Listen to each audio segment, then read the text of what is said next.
बिस्मिल्लाहिर्रहमानिर्रहीम। अस्सलाम वालेकुम नाज़रीन, आप यूट्यूब चैनल देख रहे हैं। मैं इमरान खान हूँ। दो बहुत बड़ी खबरें हैं। सबसे पहली खबर तो ये है कि नून लीग ने पूरी कोशिश करके देख ली, क्योंकि पहली बारी नून लीग की थी और नून लीग ने क्लेम किया था कि वो ये आईनी तरमीम करवा देंगे। और जब उन्होंने क्लेम किया तो फिर आपने देखा कि उनके बड़े बड़े लोग जो हैं वो मुतहर्रिक हुए। नवाज शरीफ साहब ने टेलीफोन्स किए, इसहाक डार मुतहर्रिक हुए, शहबाज शरीफ खुद मुतहर्रिक हुए। ये सारे बार बार जाकर मुलाकातें फजल रहमान साहब भी करते थे। हर जगह पे इन्होंने कोशिश की, बंदे तोड़ने की कोशिश हुई, बंदे उठाए गए। 7 बंदे गायब भी हो गए। पाकिस्तान तहरीक इंसाफ के 7 टोटल बंदे गायब हुए थे। तो सारा कुछ करके देख लिया नून लीग ने, और पीपल्स पार्टी ने भी उनका हाथ बटाया, लेकिन आईनी तरमीम हो नहीं पाई। अब ये टास्क जो है वो पाकिस्तान पीपल्स पार्टी को मिला है, और जरदारी साहब ने ये जिम्मेदारी उठाई है कि वो आईनी तरमीम करवा कर देंगे।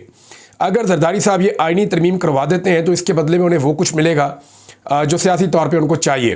यानी वो अपने बेटे बिलावल के लिए बड़े ओहदे चाहते हैं आईनी नुक्ता नज़र से, और उसके लिए वो कोशिश भी कर रहे हैं। बिलावल को उन्होंने पूरी तरह मैदान में उतारा।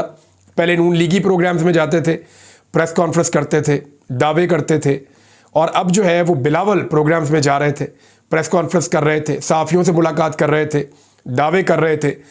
तो बिलावल ने भी बड़ी कोशिश की, लेकिन जो हुआ वो ये है कि पहले नून लीग का डाटा गलत था, अब बिलावल का डाटा गलत है। मैंने आपसे कहा था ना, जब डाटा सामने आएगा तब पता चलेगा। बिलावल ने बार बार ये कहा कि आईनी अदालत इसलिए बननी चाहिए, यानी इंसानी हकूक पे तो वो बात ही नहीं करते थे, फौजी अदालतों पे बात ही नहीं करते थे। वो जो हसास मामला थे जो जुड़े हुए थे सिविलियन सुपरमेसी और इंसानी हकूक के साथ, उनके ऊपर तो बात नहीं करते थे। बात करते थे घूम घूम के आईनी अदालत के ऊपर। अब आईनी अदालत पे बिलावल का जो सबसे तगड़ा आर्गूमेंट होता था वो ये होता था कि जनाब हम क्यों ना बनाए आईनी अदालत। 90% जो है time supreme court of Pakistan का आईनी मुकदमात सुनने में लग जाता है, और 10% टाइम मिलता है बाकी मुकदमात को। ये बिलावल का दावा था, मैंने बार बार कहा ये मुमकिन नहीं है। हाँ, ये ज़रूर है कि मीडिया का 90% टाइम जो है वो आईनी मुकदमात को कवरेज करने में लग जाता है, क्योंकि वो ज़्यादा कवरेज होती है उनकी। अदालत का ज़्यादा टाइम नहीं लगता, मीडिया का ज़्यादा लगता है।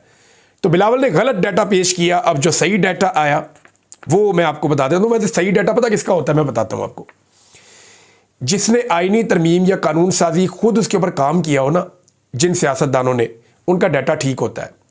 जिनको ये रेडीमेड मिली हो ना, बनी बनाई आईनी तरमीम उनके हवाले की गई हो, जैसे फार्म 47 पे बनी बनाई हुकूमत उनके हवाले की गई थी, तो फिर उनका डाटा ठीक नहीं होता, उनके अदादो शुमार गलत होते हैं, क्योंकि एक काम उन्होंने किया ही नहीं, सिर्फ लाकर उनके हाथ में पकड़ा दिया गया। अब क्योंकि एक काम उन्होंने किया ही नहीं, तो उन्हें उसके बारे में बेचारों को क्या पता है। बिलावल के ज़हन पे बिलावजह बोझ डाल रहे हैं। तो मामला यह है कि बिलावल का जो डाटा था वो गलत है। अभी फजल रहमान साहब की पार्टी ने जो एक आईनी तरमीम का मसवदा बनाया है, जो पाकिस्तान तहरीक इंसाफ के साथ मुशावरत के साथ बनाया है, और वो पाकिस्तान तहरीक इंसाफ को प्रोवाइड किया गया, उसकी कुछ चीज़ें बाहर भी आई हैं।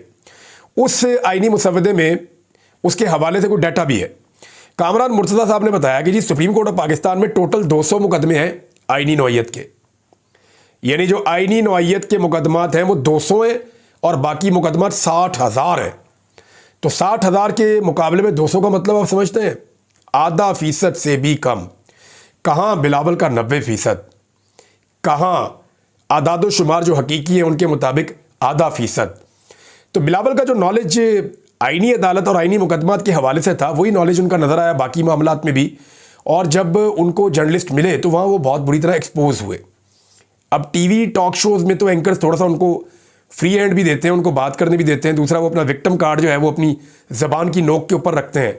एकदम ज़रा उन्हें कुछ पूछ लें तो वो सिंध की सियासत शुरू कर देते हैं, अपनी पुरानी शहादतों को गिनवाना शुरू कर देते हैं। वो ये नहीं बताते कि इस वक्त उनकी जमात पाकिस्तान में किस किस्म का जुल्म कर रही है और उसका हिस्सा बनी हुई है।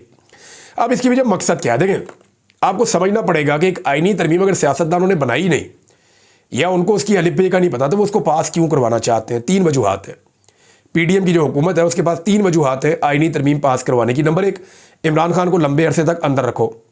नंबर 2, जो जाली फार्म 47 है उनके ऊपर जो हुकूमत बनी हुई है उसको बचाओ ताकि धांधली ना पकड़ी जाए। नंबर 3 नंबर चीज़ ये है कि जो करप्शन के केसेस हैं उनसे जान छूटी रहे, वो दोबारा खुले ना। अब ये जो धांधली पे पर्दा वाली बात है, ये तो ख्वाजा आसिफ ऑन एयर आके टीवी पे कह रहे हैं कि जनाब हमें खतरा है कि अगर ये वाले चीफ जस्टिस ना रहे तो 26 अक्टूबर से हमारे मामलात खुल जाएंगे। और ये हल्के खुल जाएंगे, हल्के खुल गए तो हमारी धांधली पकड़ी जाएगी और लड़ाई किसी और नहज पे पहुंच जाएगी। और हम चाहते हैं कि ऐसा ना हो। राणा सनाउल्लाह साहब भी यही बातें कर रहे हैं। इसीलिए बिलावल भी कहते हैं कि जनाब 25 से पहले पहले ये सारा कुछ हो जाना चाहिए। अब जब मायूसी आई है तो बिलाखिर बिलावल ने भी अपने आप को पीछे हटाना शुरू कर दिया है और इससे भागना शुरू कर दिया आईनी तरमीम से। क्योंकि बिलावल ने जो स्टेटमेंट अब दिया है उससे अंदाज़ा होता है कि बिलावल कह रहे हैं जी ये तो हुकूमत का काम है, हुकूमत कर रही है और हुकूमत के ऊपर चीज़ें डाल रहे हैं। यानी उन्होंने कहा कि हुकूमत 25 अक्टूबर से कबल आईनी तरमीम मंजूर करा लेगी और उन्होंने कहा कि आईनी तरमीम के लिए टाइमलाइन का मसला नहीं है, हुकूमत जल्दी घबरा जाती है। बिलावल खुद हुकूमत है, लेकिन अब देखिए हुकूमत को ही डिसोन कर रहे हैं। हुकूमत बिलावल के वोटों के बगैर नहीं बनती, he is part of the government. लेकिन वो ये कह रहे हैं कि हुकूमत जल्दी घबरा जाती है, सियासत में जो डर गया वो मर गया। 25 अक्टूबर से कबल तरमीम मंजूर करा ली जाएगी क्योंकि अब इन्होंने जिम्मेदारी ली हुई है। उन्होंने कहा इस बात से कोई फ़र्क नहीं पड़ता कि चीफ जस्टिस कौन होगा, ना ही तरमीम के लिए कोई डेडलाइन है। ताहम इस बात को ज़रूर फ़र्क पड़ता है कि किसी भी चीफ जस्टिस का तर्ज अमल इफ्तिखार चौधरी जैसा नहीं होना चाहिए। वो इफ्तिखार चौधरी तो बहुत बेहतर थे। जो अभी हुआ पाकिस्तान में जो कुछ लोगों के साथ, इसका तो अब तसव्वुर भी नहीं कर सकते। बिलावल ने कहा कि मौलाना फजलुर रहमान आईनी अदालत और अदालती इस्लाहात से मुत्तफिक हैं, ताहम तरमीम के मुसव्वदों पर मुशावरत जारी है। अब यहाँ पर भी बिलावल का नॉलेज कम है। मौलाना फजलुर रहमान साहब ने आईनी अदालत की बात नहीं की अपने मुसव्वदे में, उन्होंने बात की आईनी बेंच की कि आप सुप्रीम कोर्ट में जजेस की तादाद बढ़ा लें, लेकिन जो टॉप 5 जजेस हैं उनका एक मुस्तकिल बेंच बना देंगे। जब भी कोई आईनी नौइयत का मुकदमा आएगा तो ये जजेस सुन लिया करेंगे। और जूनियर जजेस को वो चीफ जस्टिस बनाने के हक में भी नहीं है। वो बहुत लंबा चौड़ा मामला है, वो मैंने आपको पिछले एक वीलॉग में बताया था कि एक्चुअली वो क्या चाह रहे हैं। अब बिलावल अपनी ड्यूटी कर रहे हैं, लेकिन इसके बावजूद उनको थोड़ा थोड़ा पीछे भी हटना पड़ रहा है। उन्हें नज़र आ रहा है कि बंदे पूरे नहीं हो रहे। बंदे पूरे क्यों नहीं हो रहे, मैं आपको बताता हूँ। अच्छा, चंद सवालात यहाँ खड़े हो गए, चंद वजूहात हैं जो मैं आपको बताता हूँ। नंबर 1, क्या फजलुर रहमान और पाकिस्तान तहरीक इंसाफ की बनाई हुई तरमीम से इनके मकासद हासिल हो सकते हैं? तो जनाब नहीं हो सकते। नंबर 2, फजलुर रहमान के बगैर नंबर पूरे हो सकते हैं? तो जनाब जवाब ये है कि उनके बगैर नंबर पूरे नहीं हो सकते। फिर नंबर 3 ये कि अगर मखसूस नशिस्तें लेकर नंबर पूरे किए जाते हैं तो सेनेट के नंबर पूरे कैसे करेंगे? वो नंबर फिर सेनेट में पूरे नहीं हो सकते। और मखसूस नशिस्तें अगर ले ली तो एक नया आईनी बहरान पाकिस्तान में पैदा हो जाएगा, क्योंकि सुप्रीम कोर्ट के फुल बेंच का ये फैसला है और इससे ये भाग नहीं सकते। जस्टिस मंसूर अली शाह साहब जो आने वाले चीफ जस्टिस हैं, वो वाशगाफ अल्फाज में एक ही तकरीब में 5 मरतबा कह चुके हैं कि आपके पास कोई चॉइस नहीं है, आपको इस फैसले पर अमल दरामद करना पड़ेगा। सेनेट में बहुत मुश्किलात है। अब सेनेट में यह है कि पाकिस्तान तहरीक इंसाफ को अपने 1-2 बंदों के ऊपर जो शक था, उनमें से एक बंदा तो चला गया पाकिस्तान से बाहर और एक बंदा पहुंच गया खैबर पख्तूनख्वा में प्रोटेक्शन के लिए कि जनाब मुझे यहां रखा जाए 25 तक और मैं किसी आईनी तरमीम में वोट नहीं डालूंगा, जितना मर्जी मेरे ऊपर दबाव आए। तो एमएनए उन्होंने अपने काबू कर लिए हैं, सेनेटर्स उन्होंने अपने काबू कर लिए हैं। एक आधे के अलावा अब कोई शक की गुंजाइश है नहीं। फजलुर रहमान साहब को अपने 2 सेनेटर्स पे शक है, लेकिन हुकूमत के अभी भी 6 सेनेटर्स कम है।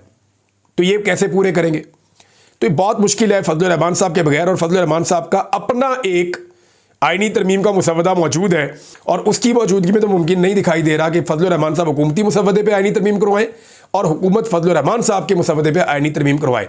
और दोनों में इतना ज़मीन आसमान का फ़र्क है क्योंकि बीच का रास्ता भी उन दोनों में निकल ही नहीं सकता, पॉसिबल नहीं है। अब आ जाए नाज़रीन, एक और बड़ी खबर है और वो है पाकिस्तान तहरीक इंसाफ में एक बड़ा वाज़े एक दरार पैदा हो गई, इख्तलाफ पैदा हो गया। दरार तो नहीं कह सकते, लेकिन इख्तलाफ राय पैदा हो गया है। और वो इख्तलाफ राय क्या है ये मैं आपको बताता हूँ। ये जो पश्तून तहफ़्फ़ुज़ मूवमेंट का या जो ये पश्तून कौमी जरगा होने जा रहा था, इस मामले में पाकिस्तान तहरीक इंसाफ का एक मौक़िफ़ था। तहरीक इंसाफ ने अपने बहुत सारे फोरम्स पे, अपने बहुत सारे हलकों में इसको एक मुस्बत चीज़ की तरह उजागर किया था कि ये एक अच्छी एक्टिविटी होने जा रही है। ख़ुद भी अली अमीन गंडापुर साहब ने पहले एक जरगा बुलाया था और जहाँ जहाँ पे जरगे हो रहे थे इनके लोग जाकर पाकिस्तान तहरीक इंसाफ के शामिल होते थे। और इसी तरह जब एक ग्रैंड जरगे का माहौल बना जिसको खैबर में होना था, तो पाकिस्तान तहरीक इंसाफ उसको पॉजिटिवली देख रही थी। लेकिन जब अली अमीन गंडापुर साहब जो हैं वो गायब हुए और फिर वापस मंजर आम पे आए, तो उनका मौक़िफ़ इसके बाद बदला हुआ था। और उसका एक रीज़न ये भी था कि इस दौरान में हुकूमत पाकिस्तान ने अपने इख्तियारात को इस्तेमाल करते हुए पश्तून तहफ़्फ़ुज़ मूवमेंट के ऊपर पाबंदी लगा दी थी। अब मामला यह है कि ये प्रोग्राम क्या पश्तून तहफ़्फ़ुज़ मूवमेंट का है? तो वो लोग कहते हैं नहीं जी, हम भी इसका उसी तरह हिस्सा हैं जैसे पीटीआई, एएनपी, फजलुर रहमान और बाकी सारी सियासी जमातें हैं, जमात इस्लामी या बहुत सारे बशर बहुत सारे जो हैं हमारे मलिक, बहुत सारे जो हैं वो एल्डर्स, जो कबायली हैं, सरदार हैं, जैसे वो इसका हिस्सा है ऐसे ही हम भी इसका हिस्सा हैं। तो ये हमारा प्लेटफॉर्म के ऊपर नहीं हो रही, ये उनका ये कहना है बहरहाल। और यही बात जो है वो पाकिस्तान तहरीक इंसाफ भी कहती थी। अब तहरीक इंसाफ ने जब अली अमीन गंडापुर साहब वापस आए तो एक नई सिचुएशन थी, तो सूबाई हुकूमत ने कोई और लाइन ले ली है और पूरी की पूरी तहरीक इंसाफ ने कोई और लाइन ले ली है। पहले ज़रा आपको सूबाई हुकूमत की लाइन, या चले आपको पहले मैं पाकिस्तान तहरीक इंसाफ की लाइन बताता हूँ, क्योंकि हाँ, लेकिन इन दोनों से पहले एक और चीज़ मुझे लगता है कि आपको बतानी चाहिए, और वो ये बताना चाहिए कि जनाब इसके ऊपर जो फेडरल गवर्नमेंट है उसने क्या लाइन ली है। क्योंकि उसमें जो है वो मोहसिन नकवी साहब ने बड़ा क्लियरली कह दिया है कि बैरून मुल्क बैठे पीटीएम सपोर्टर्स मुल्क में फसाद कराएंगे तो हम भी खामोश नहीं रहेंगे। हुकूमत ने फैसला किया है कि पीटीएम को जरगे के नाम पर किसी भी सूरत मतवाजी अदालत कायम करने की इजाज़त नहीं देंगे। पीटीएम के सपोर्टर यहाँ फसाद कराएंगे तो हम खामोश नहीं बैठेंगे। पीटीएम के जरगे के इनकाद पर कोई एतराज़ नहीं, ये पहले भी होता रहा है, मगर जरगा कबाइल के अमायदीन का होता है। इसमें हज़ारों की तादाद में लोगों को लाना जरगा नहीं होता, इसे कुछ और कहते हैं। उन्होंने कहा कि एक तरफ इसे जरगा और दूसरी तरफ इसे अदालत कहते हैं। ये हमारी हुकूमत का फैसला है, हम किसी भी सूरत में मुतवाज़ी अदालत की इजाज़त नहीं देंगे। फिर उन्होंने इस बात का भी जोर दिया कि जनाब इस पर जो सूबाई हुकूमत है या केपी हुकूमत है, हकूक़ की बात है तो मुज़ाकरात के लिए तैयार है, लेकिन उन्होंने कहा जी अगर जो वफाकी हुकूमत का फैसला है उसको सपोर्ट करना पड़ेगा खैबर पख्तूनख्वा हुकूमत को, और जो भी सूबाई हुकूमत है उसको सपोर्ट करना पड़ेगा, उन्होंने ये भी कहा। और साथ में उन्होंने अली अमीन गंडापुर साहब को भी दो चार सुनाई। उन्होंने कहा कि पीटीआई की और अली अमीन गंडापुर की डी चौक पर आने और जलसा या एहतजाज करने की ख्वाहिश अधूरी रह गई, हमने उन्हें कामयाब नहीं होने दिया। अली अमीन गंडापुर का डी चौक आने का दावा अधूरा रह गया। ये जी मोहसिन नकवी साहब का था।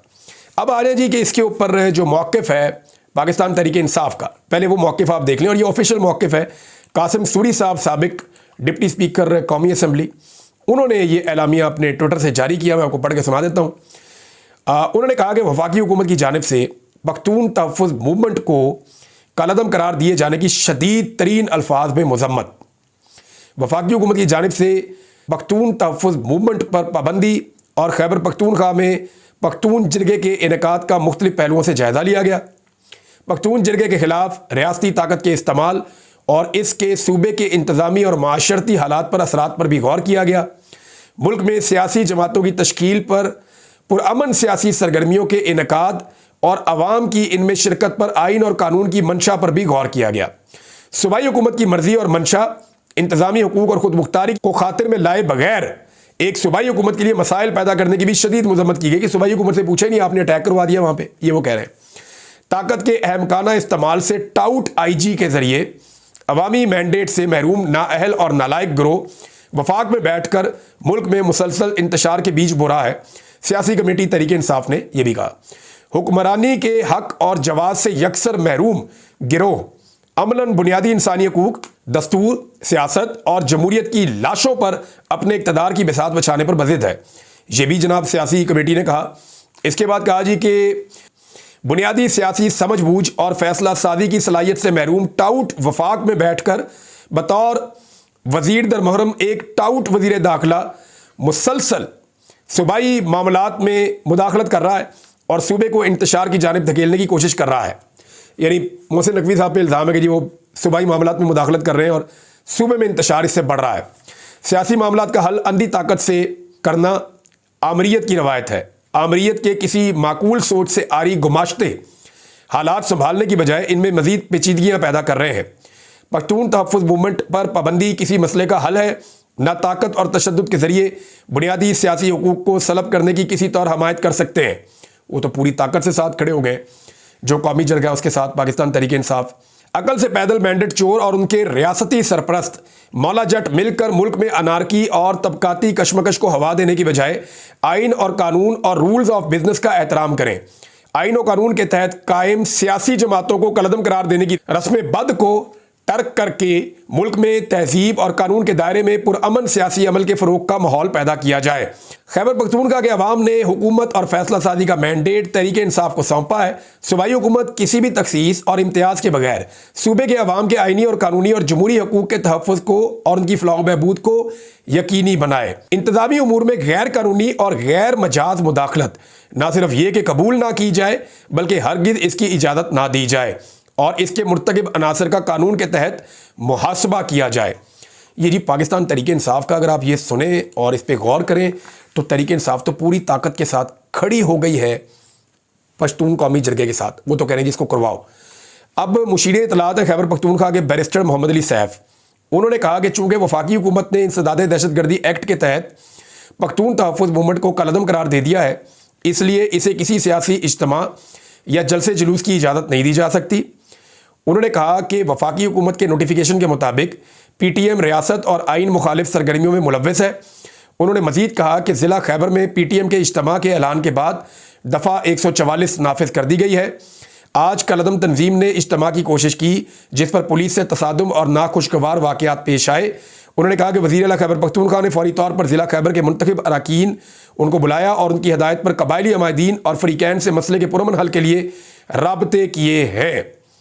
अब वो ये कह रहे हैं कि एक तरफ तो वज़ीर आला कह रहे हैं जी कि ये कलअदम तंजीम है और खैबर पख्तूनख्वा की गवर्नमेंट ये कह रही है, उनके तर्जुमान, कि इसको हम काम नहीं करने देंगे। दूसरी तरफ वो इन्हीं से मुज़ाकरात करने के लिए अपने पास बुलाना भी चाह रहे हैं। यानी PTI की जो सूबाई हुकूमत है वो कन्फ्यूज़ है और दूसरी जानिब जो पाकिस्तान तहरीक इंसाफ है या उसका वर्कर है या उसकी लीडरशिप है या उसके उहदेदारान है या उसकी सियासी कमेटी है जिसने ये बयान जारी किया, वो सारे बड़े क्लियर हैं। वो ये कहते हैं जी कुछ भी हो जाए हम तो इस एहतजाज के हक़ में हैं। अब यहाँ पे आगे मामला फंस गया है। फैसला जिसने करना है वो इमरान खान है और इमरान खान से इस वक्त मुलाकातें बंद हैं। लेकिन जो सूबाई वज़रा हैं पाकिस्तान तहरीक इंसाफ के, सुहेल खान अफरीदी हैं या मीना खान है या बाकी लोग हैं, वो भी अपनी हुकूमत के ख़िलाफ़ इस मामले में उस तरफ खड़े हैं जहाँ पे पश्तून कौमी जरगा खड़ा है। तो ये एक अजीब सिनेरियो पैदा हो गया PTI के लिए। अली अमीन गंडापुर साहब के लिए इतनी मुश्किल सूरत हाल उनके पूरे सियासी करियर में नहीं आई होगी। अब अगर वो पॉपुलर वॉइस के साथ जाते हैं तो इक़्तिदार जाता है और अगर वो पॉपुलर वॉइस के अगेंस्ट जाते हैं तो उनकी मकबूलियत को डैमेज होता है और इस सूरत में उन्हें बड़ा सियासी नुकसान भी हो सकता है। देखते हैं इसमें से और क्या निकलता है। अब तक के लिए इतने अपना ख्याल रखिएगा, अपने चैनल का भी। अल्लाह हाफ़िज़।